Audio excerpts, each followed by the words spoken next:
ምንም አይነት የህይወት ምስቅልቅል ውስጥ ልትሆኑ ትችላላችሁ። ተወዳቸዋል።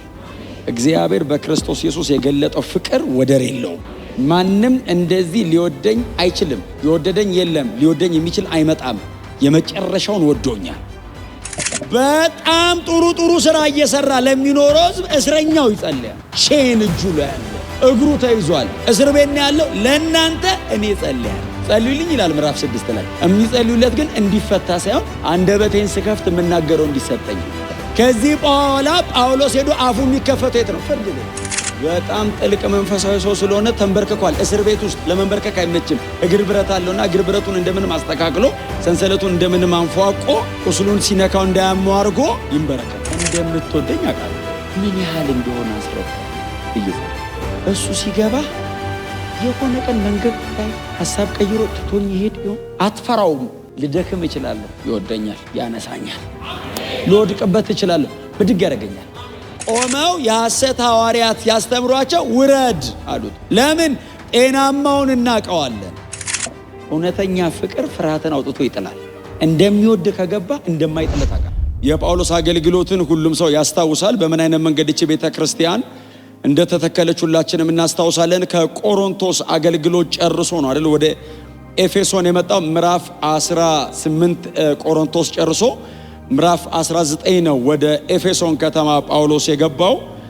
የትንሹ እስያ ከግሪክ አገልግሎቱን ጨርሶ ወደ ትንሹ እስያ ወይንም ደግሞ ከግሪክ ጨርሶ ወደ ቱርክ አካባቢ የሄደበት ወቅት ነው ይሄ የምዕራፍ 19 ታሪክ። እና ጳውሎስ ወደ ኤፌሶን ከተማ ሲገባ ያገኘው እንደዚህ አይነት ብዙ ህዝብ አይደለም ያገኘው። መጀመሪያ ገና ወደ ኤፌሶን ከተማ ሲገባ 12 ሰዎችን አገኘው ነው ያለው። እና እነዛን 12 ሰዎች ሲያገኛቸው የጠየቃቸው የመጀመሪያ ጥያቄ ባመናችሁ ጊዜ አይደል ያላቸው። ምክንያቱም እነዚህ ሰዎች ከማመን አልፈው ደቀ መዛሙርት ናቸው። ደቀ መዝሙር ከማመንም ይዘላል አይደል? ደቀ መዝሙር ኢሚቴተር ነው። ከማመን አልፎ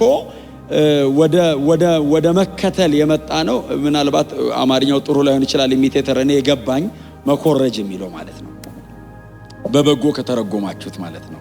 እና ስለዚህ ከፊታቸው የሚያዩትን ኢሚቴት ወደ ማድረግ የመጡ በጣም የተለየ የህይወት ዲሲፕሊን ውስጥ የገቡ ሰዎች ስለሆኑ ኦሬዲ አምነዋል፣ ደቀ መዛሙርት ሆነዋል። ባመናችሁ ጊዜ መንፈስ ቅዱስን ተቀበላችሁን የሚል ጥያቄ ጠየቃቸው። እንግዲህ ሰውን ደጅ ካገኘ ነው የምንጠይቀው ጌታን ተቀብለሃል ነው የምንለው። ቸርች ካገኘ ነው የምንጠይቀው መንፈስ ቅዱስን ተቀብለሃል ነው። ስለዚህ ቸርች ስለሆነ ያገኘኋችሁ ልጠይቃችሁ ነው። በጣም በትህትና ጠጋባችሁ አርሶ ባመንክ ጊዜ መንፈስ ቅዱስን ተቀበልክን በሉት እስቲ። በጣም ተስፈኛ ነኝ አሁን እንደሚል ካላለ በኋላ እንጸልያለን። ጌታ ይባረክ። እና ባመናችሁ ጊዜ መንፈስ ቅዱስን ተቀበላችሁን ሲላቸው የመለሱለት መልስ እንኳን ልንቀበለው መኖሩን እንኳን አናውቅም ነው አይደል? በጣም ከባድ መልስ ነው። ማን ነው መንፈስ ቅዱስ? ምንድነውስ የሚያደርገው?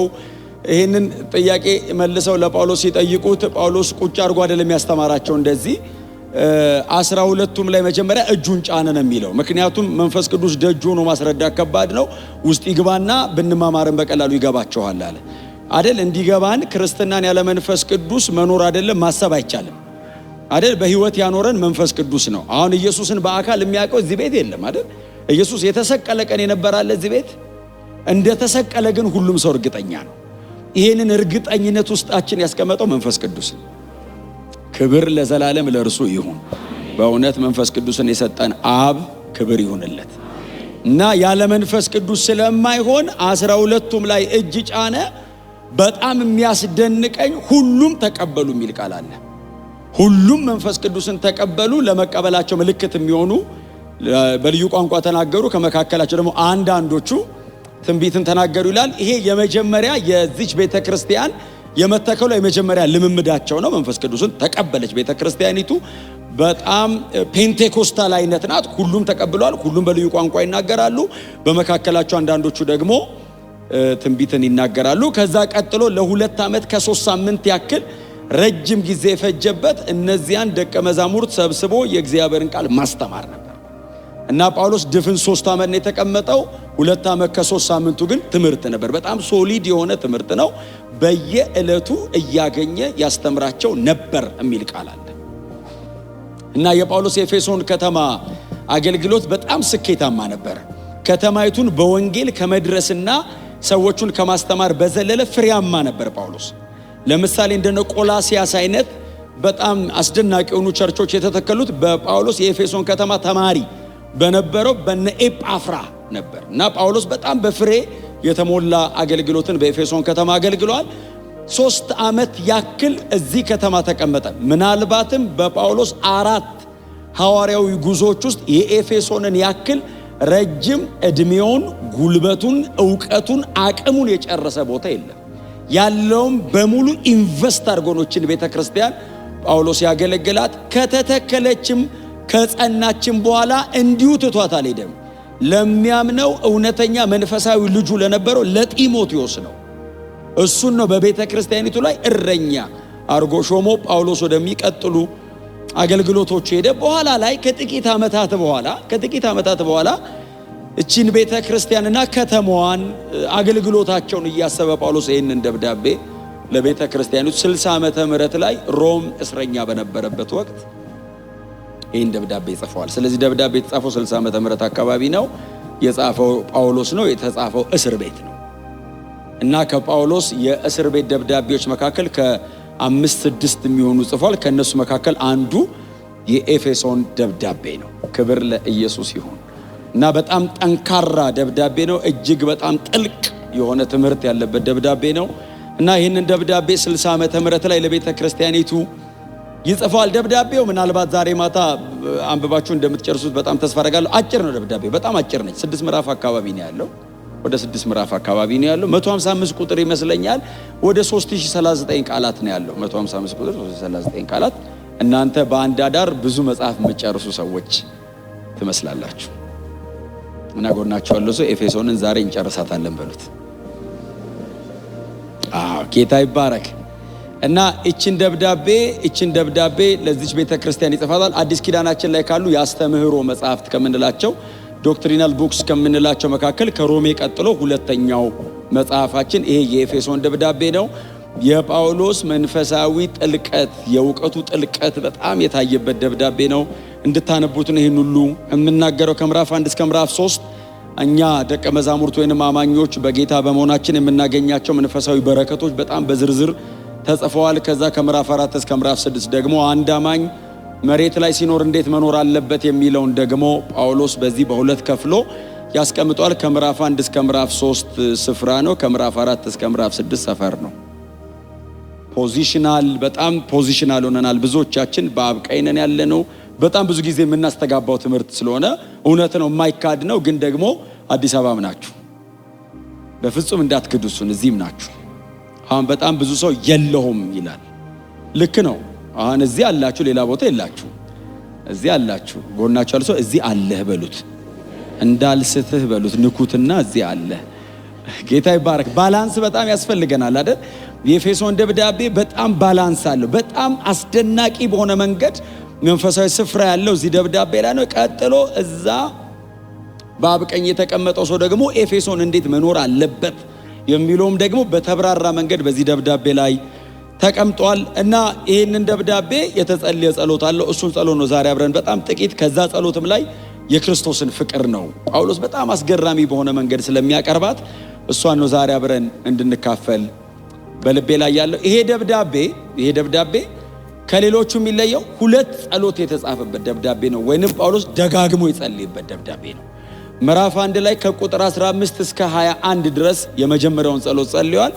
እንደገና ጳውሎስ ደግሞ ይጸልያል ለዚህ ቤተክርስቲያን። በጣም አይኑ ኤፌሶን ቸርች ላይ ነው። ጳውሎስ ከጻፋቸው መልእክቶች መካከል 3ቱ የዚህ ቤተክርስቲያን ናት። ኤፌሶን እንዳልኳችሁ ለቸርቹ ነው። አንደኛና ሁለተኛ ጢሞቴዎስ ደግሞ ለመጋቢያው ነው የተጻፈው። ስለዚህ ምን ያህል ጳውሎስ ኤፌሶን አካባቢ እንደሚቆይ እዩት። እንደ ቸርችም በጣም ትልቅ ቸርች ናት። በቁጥር ደረጃም ተለቅ ያለች ቸርች ናት። በአስተምህሮ ደረጃ እጅግ በጣም ጠንካራ። ምናልባት እናንተ አልፋችሁ እንድታነቡት ራዕይ ምዕራፍ 2 ካሉት 7 አብያተ ክርስቲያናት መካከል የመጀመሪያውን ለኤፌሶን ከተማ ላለው ነው ተብሎ የተጻፈ። ጌታ ኢየሱስ ክርስቶስ በዮሐንስ በኩል ሲልክ የመጀመሪያው ለኤፌሶን ቤተክርስቲያን ነው። ከተመሰገነችበት በጣም ከተመሰገነችበት ነገር አንዱ ሐዋርያት ሳይሆኑ ሐዋርያንን የሚሉትን ለይተ አውቀሃልና ነው። ሐዋርያ ያልሆኑትን ሐዋርያ አይደላችሁም ብላ የለየችው ቸርቿ አይናቸውን ጨፍነው አይደለም፣ በትምህርት ነው የለዩአቸው። ዲዘርኒንግ ስፒሪት በትምህርት የሚሰራበት ቸርች ነው። ቆመው የሐሰት ሐዋርያት ያስተምሯቸው ውረድ አሉት። ለምን? ጤናማውን እናቀዋለን። በእውነት ዕውቀት ነው ያኛውን የሚያራግፉትና በጎ ነገር አለ። ምን ሲባል ሐዋርያ ሳይሆኑ ሐዋርያንን የሚሉትን ለይተሃል። በጣም ከባድ ነው በእነሱ ዘመን መለየት ከመካከል ስለሚወጡ። በጣም ሻርፕ ነው ዕውቀታቸው፣ መረዳታቸው ጥልቅ ነው። ዞር በል ይላሉ እና በጣም ጠንካራ የእግዚአብሔር ቃል መረዳትና እውነት ያላት ቤተክርስቲያን ናት። ስለዚህ ጳውሎስ ደጋግሞ ይጸልይላታል እና አንዱ ጸሎቴ ነው። በዚህም ምክንያት አባትነት ሁሉ ከሚሰየምበት ከአብ ፊት እንበረከካለሁ። ክብር ለኢየሱስ ይሁን። እንበረከካለሁ ይላል። በጣም ጠንካራ ጥልቅ ጸሎት ሊጸልይ ስለሆነ እንበረከካለሁ ይላል። አይሁዳውያን ቆመው ነው የሚጸልዩት። በጣም የተለየ ነገር ካላቸው ነው የሚንበረከኩት። ጳውሎስ በዚህ ምክንያት አባትነት ሁሉ ከሚሰየምበት ከአብ ፊት እንበረከካለሁ። ተንበርክከው ይጸልዩ አሉ መጽሐፍ ቅዱሳችን ላይ። ሙሴ ተንበርክኮ ጸልዩአል፣ እዝራ ጸልዩአል፣ ዳንኤል ጸልዩአል፣ ሕዝቅኤል ጸልዩአል፣ ጌታችን ኢየሱስ ክርስቶስ ተንበርክኮ ጸልዩአል። ጳውሎስ ደግሞ ይንበረከካል። እምንበረከከው አባትነት ሁሉ ከሚሰየምበት ከአብ ፊት። በዚህ ምክንያት ጳውሎስ ሲጸልይ የሚያስቀምጠው ነገር አለ። ከላይ አስቀምጧል። በእናንተ መካከል የእግዚአብሔርን የክብሩን የሚስጥር ባለጠግነት እገልጥ ዘንድ እግዚአብሔር ሰጥቶኛል ይላል። እናንተ በክርስቶስ ኢየሱስ ያለውን በክብር ባለጠጋ የሆነውን የእግዚአብሔር ሚስጥር እንድታውቁ በመካከላችሁ አለው። በዚህ ምክንያት እጸልያለሁ። ይህንን መረዳት እንድትችሉ እንበረከካለሁ ይላል ጳውሎስ። የሚንበረከክበትን ምክንያት ከላይ እየዘረዘረው ይመጣል። በእርግጥ በዚህ ምክንያት ይላል። እናንተ ጊዜ ስታገኙ በኋላ አንብቡት። ምዕራፍ 3 ላይ ከቁጥር 1 ጀምሮ ይዘረዝረዋል። ምክንያት አለው። በጣም ጥልቅ ስለሆነው ስለ እግዚአብሔር ሚስጥር፣ ስለ ክርስቶስ ኢየሱስ። ስለዚህ ምክንያት እኔ እንበረከካለሁ። ይህንን አሕዛብ እንዲረዱት እንበረከካለሁ። ለአይሁድ ታቅዶ የነበረው ነገር ወደ አሕዛብ ፈሷል። ይህንን እንድትረዱ እንበረከካለሁ። ክብር ለኢየሱስ ይሁን። አባትነት ሁሉ የሚሰየምበት አባትነት ሁሉ የሚሰየምበት የሚለው አብ የሁሉ ነገር ምንጭ ነው፣ ሶርስ ነው። እምለምነው የምጠይቀው ነገር እጅግ በጣም ሰፊ ስለሆነ እምንበረከከው እሱ ፊት ነው። ምንም ነገር ተለምኖ የማይታጣበት ነው። የሚያስፈልገኝን ነገር በሙሉ እንበረከካለሁ፣ ይሰጠኛል። ለቤተ ክርስቲያን ልለምን ነው፣ እንበረከካለሁ፣ ይሰጠኛል። ይሄንን ማንም ሊያደርግልኝ አይችልም። እምንበረከከው በሱ ፊት ነው። ጳውሎስ የጸሎት ሰው ነው።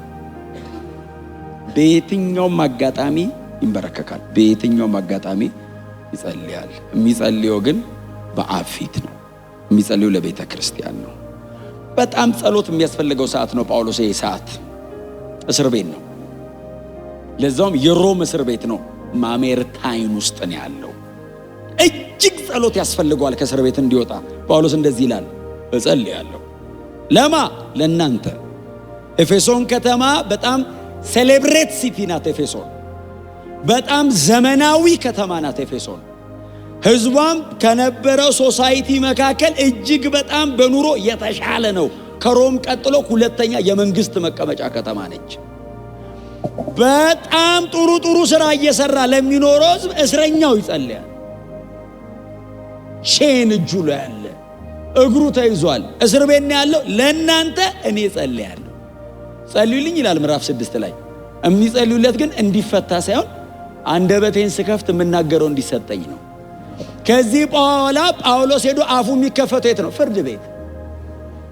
አሁን ወጥቼ ቸርች መጥቼ እሰብካለሁ አይደለም የሚለው፣ ኮርት ላይ ልቆም ስለሆነ እዛ ስቆም እምሰብከውን እንዲሰጠኝ፣ ከእስር ቤት እንዲወጣ አይደለም የሚጸልየው። አሁን እሱ ተንበርክኮ ግን ለነሱ እየጸለየ ነው። አባትነት ሁሉ ከሚሰየም ከአብ ፊት እንበረከካለሁ። ዋው! ሰዎቹ የተለየ ነው አይደል? መነካታቸው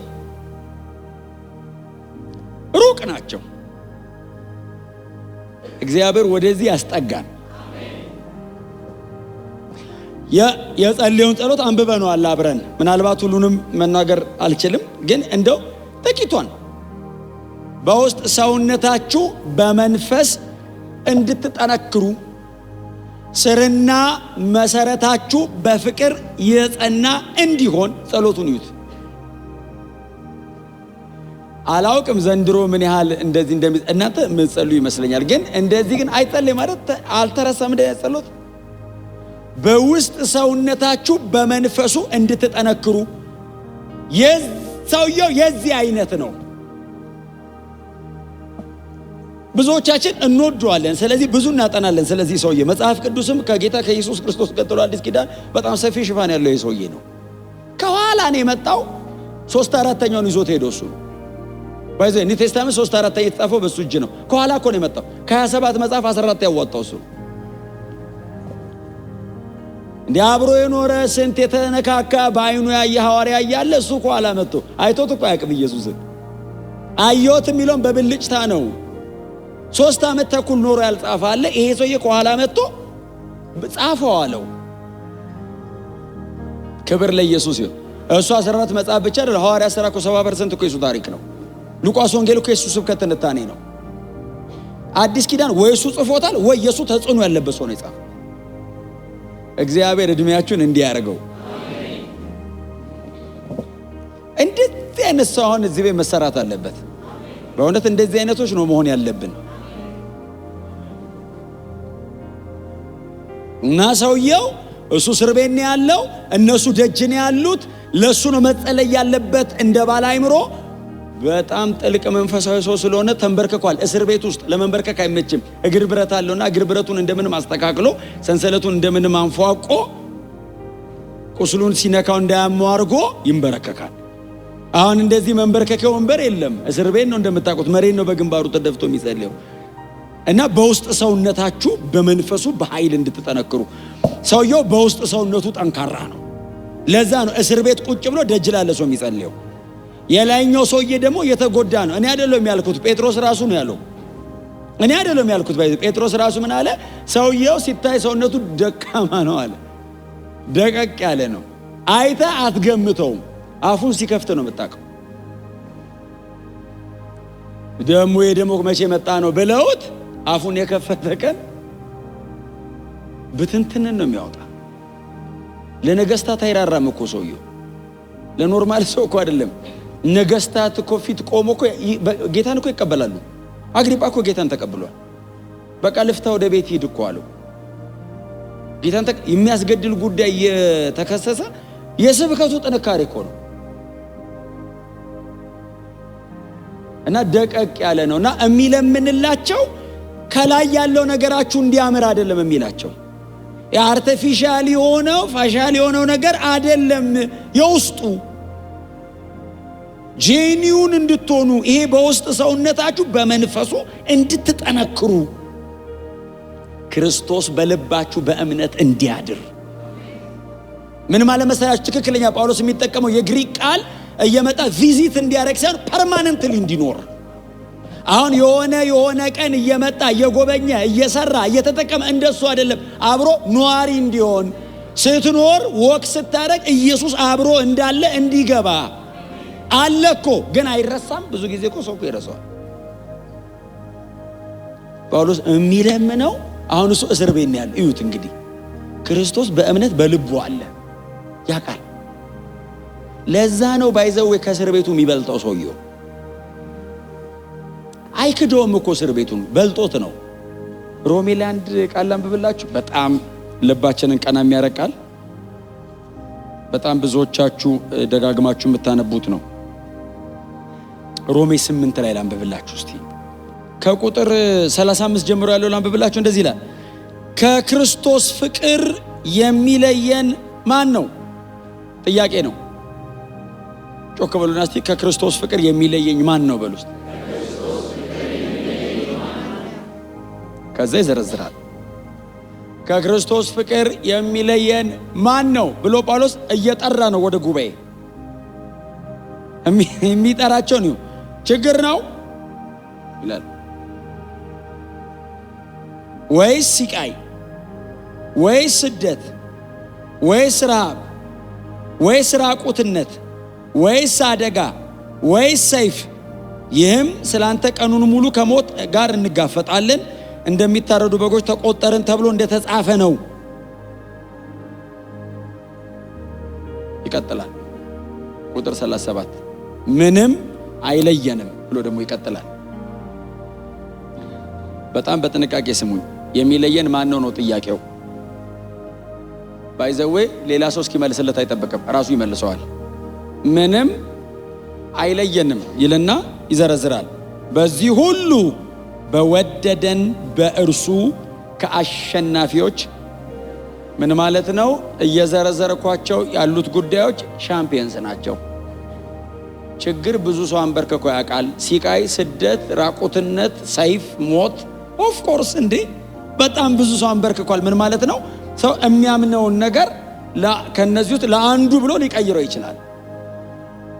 ጳውሎስ እርግጠኛ ነኝ እነዚህ በሙሉ አይለዩኝም የሚለው እወደዋለሁ አይደለም፣ ወዶኛል ነው።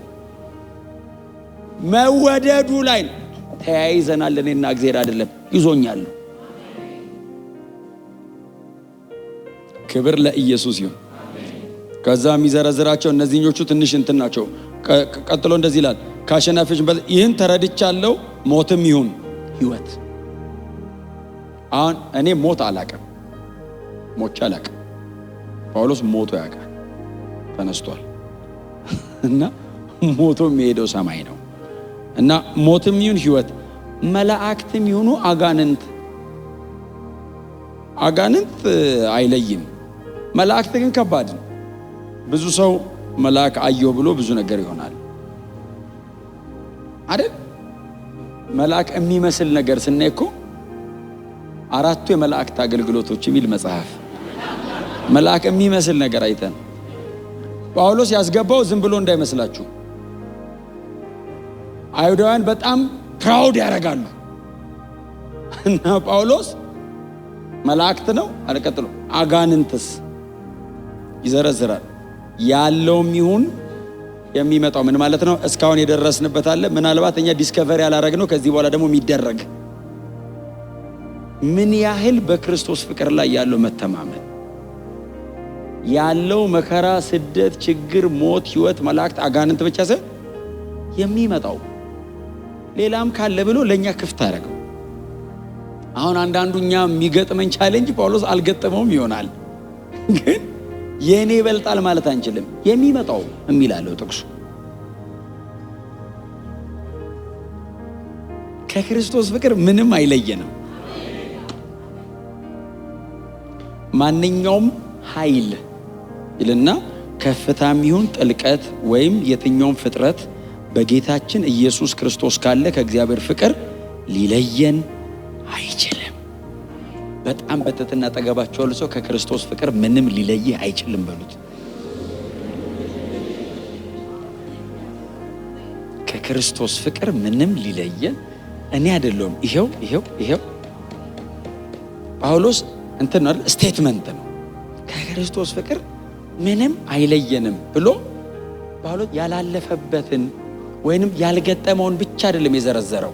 ስደት፣ ሲቃይ፣ መከራ እነዚህን ሁሉ ምናልባት የሆነ ቀን እድል ካገኘን እንካፈለዋለን። ጳውሎስ የደረሰበት መከራ አንድ ደብዳቤ ሁለተኛ ቆሮንቶስ ላይ ብቻ 55 መከራ አልፏል። ሁለተኛ ቆሮንቶስ እንደው ልንገራችሁ እንዴ ብሎ እኮ የተናገረው ነው። ላስታውስ ቢልማ ለዛውም እኮ 193 ግርፋት አንድ ብሎ ቆጥሮ ነው። አሁን እኛ ሁለተኛውን 194 ብለን ነው የምንቆጥረው። እሱ እየሰበሰበ 55 ይሄን ሁሉ ሲቃይ ያየ ሰው ቆሞ ሲያወራ ከክርስቶስ ፍቅር ይዞኛል። የጳውሎስ መተማመን ተወድጃለሁ። ምን አይነት ፍቅር ነው የተገለጠው! ለብዙ ሰው የ33 ዓመት ተኩል አይሁዳዊ ወጣት መስቀል ላይ የተንጠለጠለ ነው የሚመስለው። ጳውሎስ የተገለጠው ፍቅር ይላል። እነዚህም በሙሉ ይዘረዝራቸውና በወደደን በእርሱ ማለት ምን ማለት ቱ ዘ ሚድስት ማለት ነው አይደል? ሁሉንም ስኬትና መከራ አይደለም ይዘረዝረው።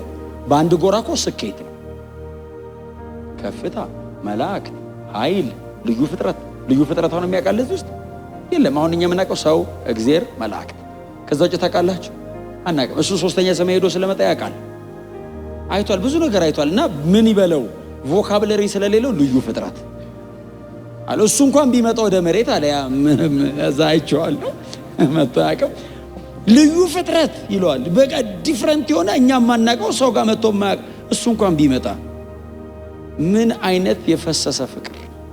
እግዚአብሔር ደግሞ በዚህ ፍቅር ልባችንን ያቅልጥ። በእውነት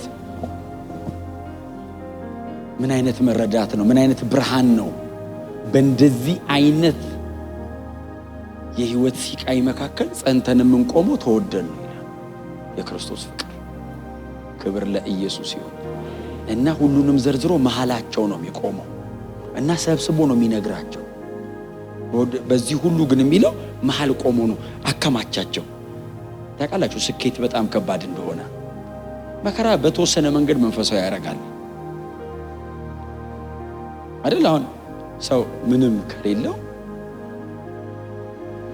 አይደል የሚበላው ከሌለው ቢጾም አለመብላቱን መንፈሳዊ ያርጉ በቃ ይቀጥላል። እግዚአብሔር ደግሞ ደግን ይቆጥራል።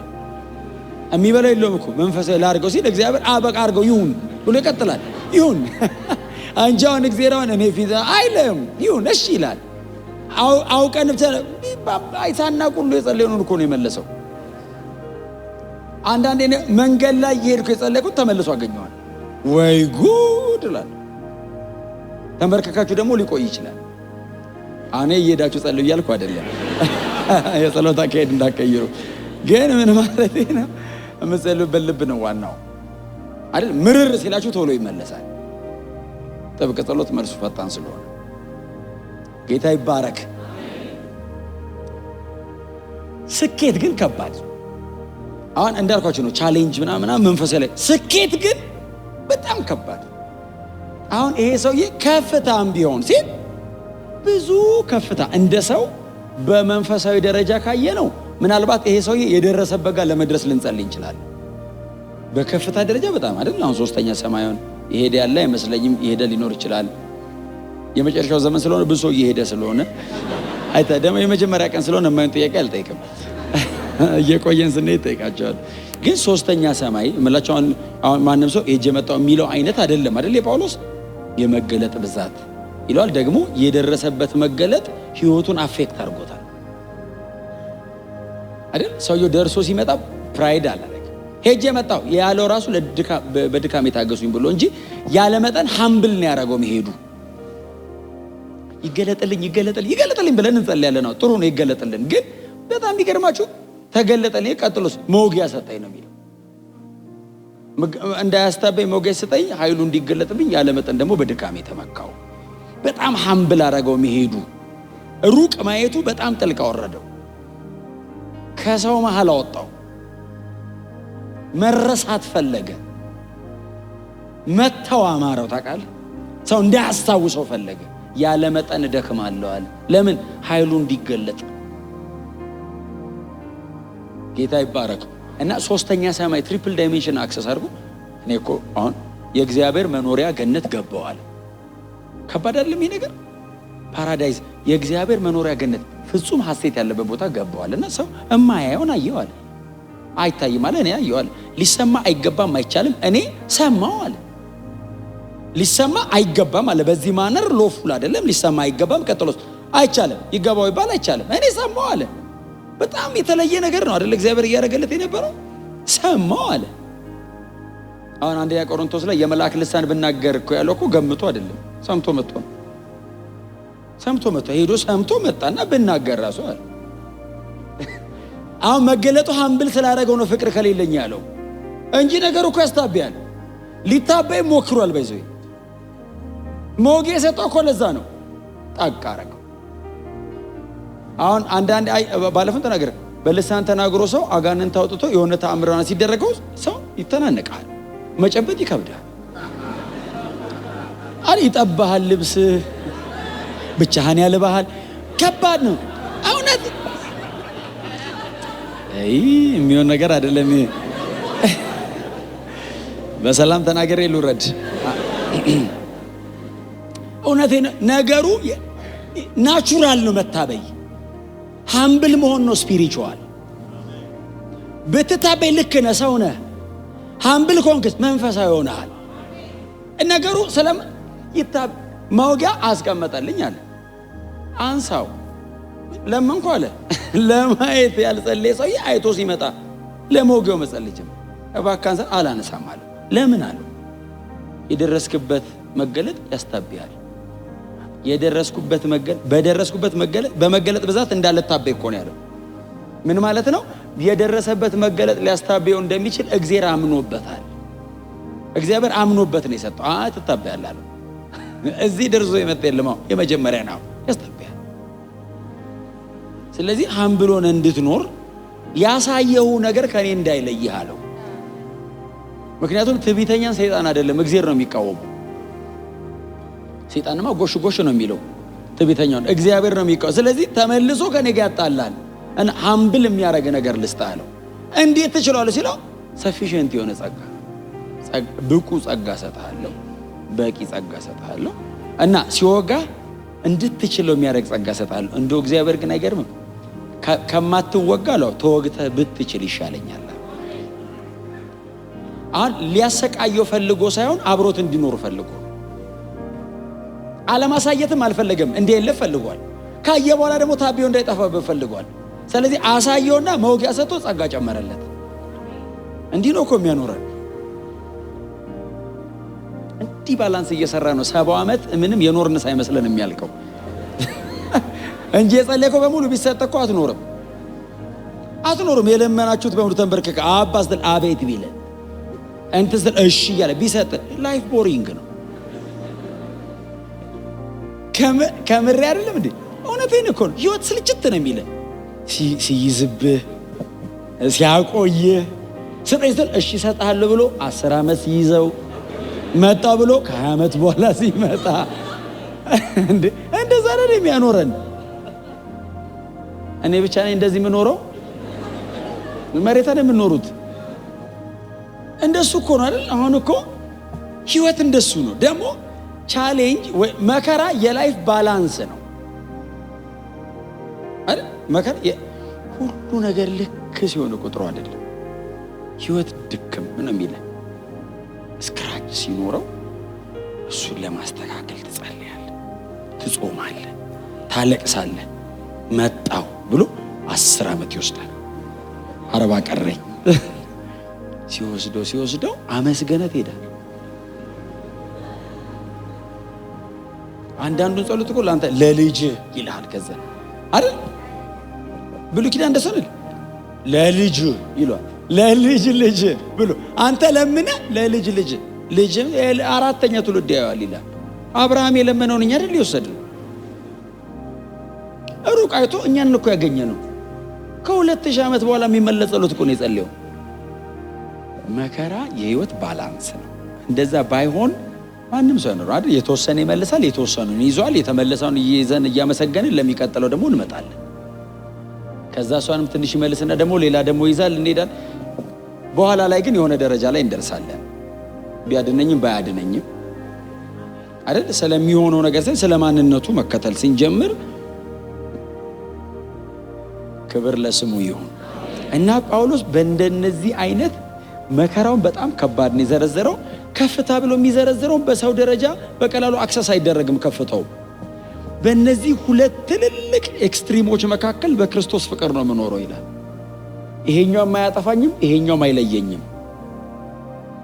በወደደኝ በእርሱ ከአሸናፊዎች የቸርች ድምፅ ነው እንበልጣለን ይላል።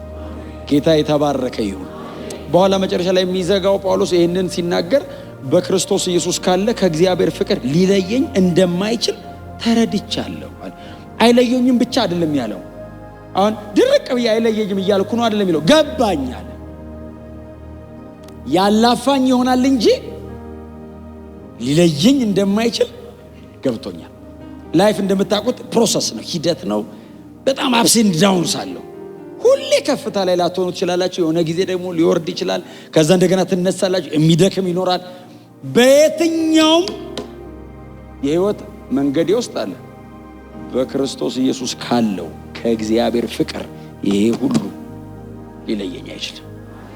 ያለው አይደለም የሚመጣው መላእክትና አጋንንት አይደለም ልዩ ፍጥረት ገና ኢንቨንት ያላረግነው ነገር ማለት ነው። ገና የሚመጣ ካለ ለመጨረሻው ዘመን ተብሎ የታቀደ ካለ ከክርስቶስ ፍቅር ሊለየን ከዚህ ሁሉ የተወደድንበት ይበልጣል።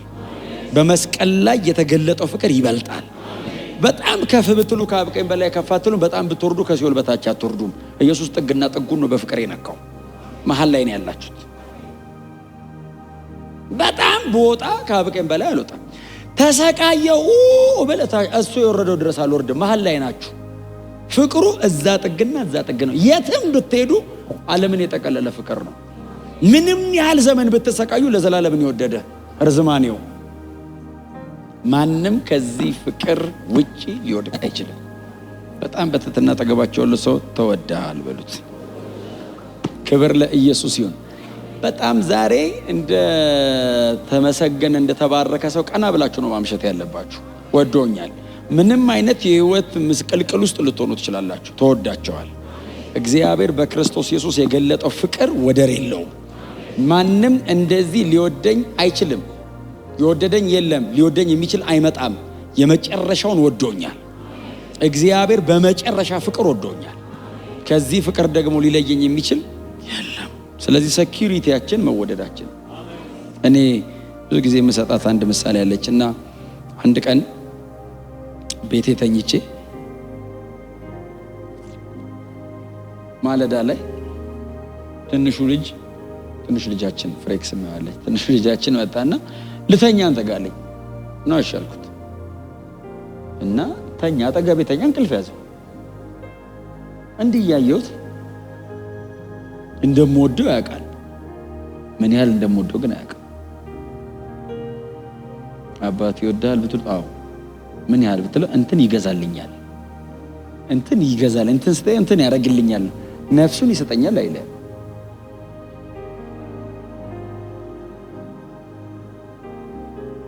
ወዲያው ተነሳውና በቃ ጸሎት ጀመርኩ። እንደምትወደኝ ነው የማውቀው እንጂ ምን ያህል እንደሆነ አላውቅም። እውነተኛ ፍቅር ፍርሃትን አውጥቶ ይጥላል። እንደሚወድ ከገባ እንደማይጥል ታውቃለህ።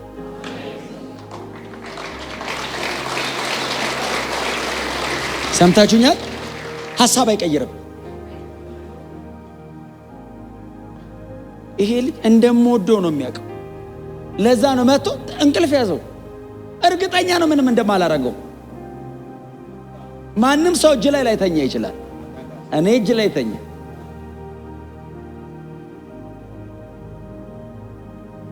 እንደምትወደኝ አውቃለሁ።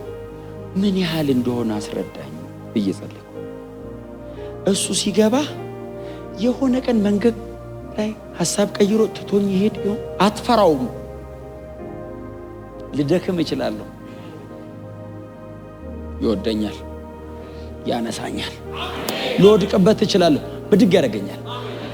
የወለድከው ልጅን አንተ እንደዛ ማታረገው ከሆነ አንድያ ልጁን መስቀል ላይ እስኪ ከፍል ከወደደኝ ኢየሱስ መስቀል ላይ ሲያጣጥር አባቴ ምን ነው ተውከኝ እያለ አንድያ ልጁ ሲያጣጥር አብ ዝም ያለው እኔን አይቶ ነው።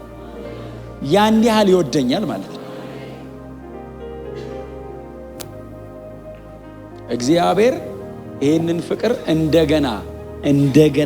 እንደገና ያፍስስብን። በእግዚአብሔር ቤት የሚያኖረኝ ይሄ ነው። ጳውሎስ የሚኖረው በዚህ ነው። ይተጋል፣ ይጾማል፣ ይጸልያል፣ በጣም ፋይት ያደርጋል። መኖሪያዬ ነው ግን አይልም። እምኖረው ስለወደደኝ ነው። ትጋቱ ከመውደድ የመነጨ። ለምትወዱት ሰው እናንተ ምንም አታረጉም እንዴ? ለምትወዱት ሰው እኮ የሆነ ነገር ስታደርጉ ውለታ እየዋላችሁለት አይደለም፣ ፌቨር አይደለም። እኔ ለፍሬክስ ምንም ነገር ፌቨር እያረኩለት አይደለም። እንደሚወደኝ ከገባኝ ምንም ባረግለት ያንሰዋል። ተንበርክክ የረጅም ሰዓት ብጸልይ ውለታ እየዋልኩለት አይደለም፣ ስለሚወደኝ ነው። ህብረት እያረኩ ነው። የሆነ ነገር ብታው ሲለኝ ብታውለት ስለሚወደኝ ነው። ጮክ በሉና ተወድጃለሁ በሉ እስቲ። ማንም አይወደዳችሁ፣ እሱ ወዷቸዋል። መስቀል ላይ ስለ ኃጢአቴ እስኪሞት ድረስ ወዶኛል። በእኔ ቦታ መስቀል ላይ እስከ መሞት ወዶኛል። ሕይወት ሰጥቶኛል።